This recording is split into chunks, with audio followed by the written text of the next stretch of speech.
इस तार का कॉपर असली है या नकली है, मीटर के साथ कैसे चेक करेंगे। हमने भी सीनियर इलेक्ट्रिशियन से सीखा है, ट्राई करके चेक करते हैं। आप इस हमारे फार्मूले से एग्री भी कर सकते हैं, डिसएग्री भी कर सकते हैं। इस फार्मूले के लिए 2 से 3 चीजों का होना जरूरी है। एक तो आपका ये जो डिजिटल क्लैम मीटर है, ये ओरिजिनल अच्छी कंपनी का हो ताकि ये रीडिंग ठीक दे। और वायर की जो लेंथ है ना 100 मीटर होनी चाहिए। ये 100 मीटर का फार्मूला है। और ये जो वायर है रूम टेम्परेचर में मौजूद हो, बाहर धूप में मत पड़ी हो। वायर की लेंथ अगर थोड़ी कम होगी तो फार्मूले में थोड़ा फर्क पड़ सकता है। वैसे मैं करीब करीब आपको बता देता हूँ क्या होना चाहिए। यानी मीटर को आपने ओहम पे सिलेक्ट कर लेना है, ठीक है। अभी ये यानी कि इसकी मज़ाहमत चेक करेगा, इसकी रेजिस्टेंस चेक करेगा ओहम के जरिए।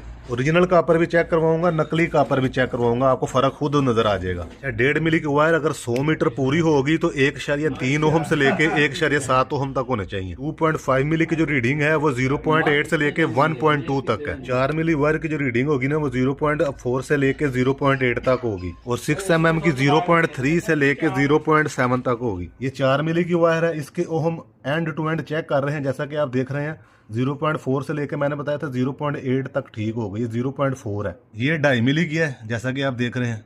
ये 1.0 यानी पूरा 1 ओहम है। वैसे ये कॉइल थोड़ा ज्यादा है अभी लेंथ में, वैसे इसकी रीडिंग 0.8 से शुरू हो जाती है। ये 6 mm की वायर है, जैसा कि आप देख रहे हैं। इसकी रीडिंग ओहम में कितनी आ रही है 0.2। वैसे पूरा कॉइल होगा तो 0.3 से शुरू होगी। ये वायर थोड़ी कम है। अभी ये एक चाइना कापर की है। अभी मैं चेक कराता हूँ इसके ओहम कितने आ रहे हैं। इसका भी सिंगल एंड मैं चेक करूंगा। ये देखें, ये 10 पॉइंट से भी ऊपर जा रहा है। 1 पॉइंट तो दूर की बात, ये 10 पॉइंट से भी ऊपर जा रहे हैं ओहम। इसके रेजिस्टेंस आप चेक कर लें कितनी ज्यादा है, क्योंकि कापर नकली है। अगर वायरों की रीडिंग इन नंबरों से ज्यादा है तो इसके 2 ही मतलब है, या तो आपका तांबा खालस नहीं, या आपकी वायर की गेज कंप्लीट नहीं, पूरी नहीं।